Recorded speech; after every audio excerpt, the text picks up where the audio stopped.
રાજ્યના પૂર્વ ગૃહમંત્રી પ્રદીપસિંહ જાડેજાએ નર્મદાના રાજપીપળા ખાતે બનાવેલ નવનિર્મિત ભાજપા કાર્યાલય કમલમ ખાતે ભાજપના અપેક્ષિત હોદ્દેદારો સાથે મહત્વની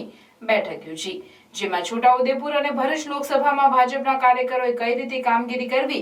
અને ભાજપને વધુ લીડ કેવી રીતે મળે એ બાબતે ચર્ચા હાથ ધરવામાં આવી હતી અને અબ કી બાર 400 પારને લઈ ભાજપ કાર્યકર્તાઓને હુંકાર કરવામાં આવ્યો હતો। ગુજરાતના મુખ્યમંત્રી ભૂપેન્દ્ર પટેલ આવતીકાલે નર્મદા આવનાર છે, ત્યારે કાર્યક્રમને લઈને પૂર્વ ગૃહમંત્રી પ્રદીપસિંહ જાડેજાના અધ્યક્ષસ્થાને રાજપીપળા કમલમ કાર્યાલય ખાતે બેઠક યોજાઈ હતી, જેમાં પૂર્વ ધારાસભ્યો હર્ષદ વસાવા, શબ્દશરણ તડવી, નાંદોદના ધારાસભ્ય દર્શનાબેન દેશમુખ, સાંસદ ગીતાબેન રાઠવા, જિલ્લા પંચાયત પ્રમુખ ભીમસિંહભાઈ તડવી તથા જિલ્લા પ્રમુખ ઘનશ્યામભાઈ પટેલની ઉપસ્થિતિમાં કાર્યકરો સાથે મહત્વની બેઠક યોજાઈ હતી, જેમાં લોકસભાની ચૂંટણી નજીક આવી રહી છે, ત્યારે નર્મદામાં આવતી 2 લોકસભા ભરૂચ અને છોટાઉદેપુર બેઠકના ઉમેદવારોને 5 લાખથી વધુ મતોથી જીતાડવાના ભાજપના સંકલ્પને પાર પાડવા આયોજન હાથ ધરાયું હતું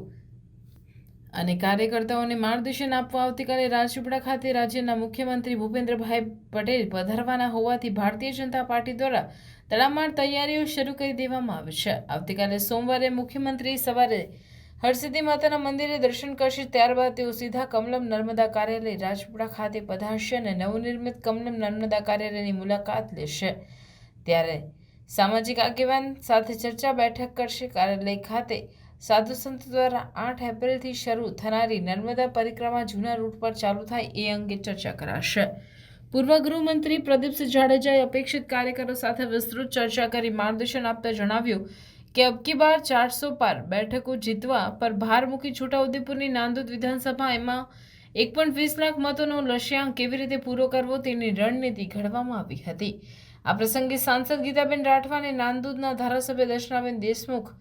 માર્ગદર્શન આપ્યું હતું। 29-30 આ મહાસંપર્ક અભિયાન તેમજ રામનવમીના દિવસે ભગવાન શ્રી રામના મંદિર અને અન્ય જગ્યા પર મહાઆરતીનું આયોજન કરવામાં આવ્યું છે। મુખ્યમંત્રી શ્રી સમગ્ર ગુજરાતમાં લોકસભા પ્રમાણે દરેક જગ્યાએ બૃહદ બેઠક, પ્રબુદ્ધ બેઠક તેમજ સમાજ જીવનના સૌ શ્રેષ્ઠીઓને મળી અને આગામી દિવસોમાં આવનારી લોકસભાની ચૂંટણીમાં વિકાસ અને સમગ્ર ભારત વર્ષ એ નરેન્દ્રભાઈ મોદીના હાથમાં સલામત છે, એ માટે અમારા મુખ્યમંત્રીશ્રી અને અમારા પ્રદેશ અધ્યક્ષશ્રી સમગ્ર ગુજરાતભરમાં પ્રવાસનું આયોજન કરી રહ્યા છે, જેના ભાગ સ્વરૂપે એમની આવતીકાલે અહીંયા બેઠક છે।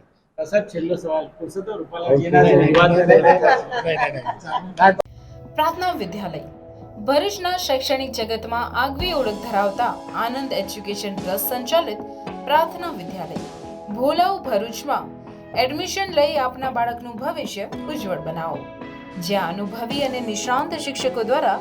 સતત માર્ગદર્શન, માસિક ટેસ્ટ દ્વારા વિદ્યાર્થીઓનું મૂલ્યાંકન અને માર્ગદર્શન, નિયમિત વાલી મીટિંગ અને સતત પ્રોત્સાહન, ઇતર પ્રવૃત્તિઓ દ્વારા નૈતિક મૂલ્યોનું સિંચન, દરેક વિદ્યાર્થી પર વ્યક્તિગત ધ્યાન, આધ્યાત્મિક જ્ઞાન દ્વારા સંસ્કાર સિંચન, શાળાની એપ્લિકેશન તથા ટેકનોલોજીના માધ્યમ દ્વારા શાળામાં થતી વિવિધ પ્રવૃત્તિઓની માહિતી, રમતગમત, વિજ્ઞાન પ્રદર્શન, બાહ્ય પરીક્ષાઓ તથા સ્પર્ધાઓ દ્વારા વિદ્યાર્થીઓનું સર્વાંગી વિકાસ, આધુનિક ટેકનોલોજી, આધ્યાત્મિકતાના સમન્વય દ્વારા નર્સરીથી ઉચ્ચતર માધ્યમિક સુધીનું એક જ જગ્યાએ શિક્ષણ,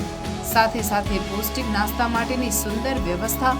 રમતગમત માટેનું વિશાળ મેદાન, લાઇબ્રેરી, અદ્યતન computer lab, chemistry lab, physics lab તથા બાયોલોજી લેબ,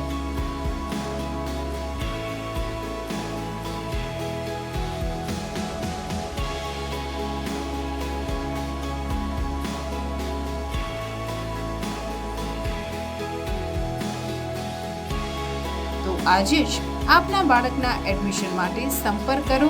પ્રાર્થના વિદ્યાલય, સુરભી શિખર બંગલોઝ પાસે, ભોલાવ, ભરૂચ। Mobile number 8460862227। પ્રાર્થના વિદ્યાલય।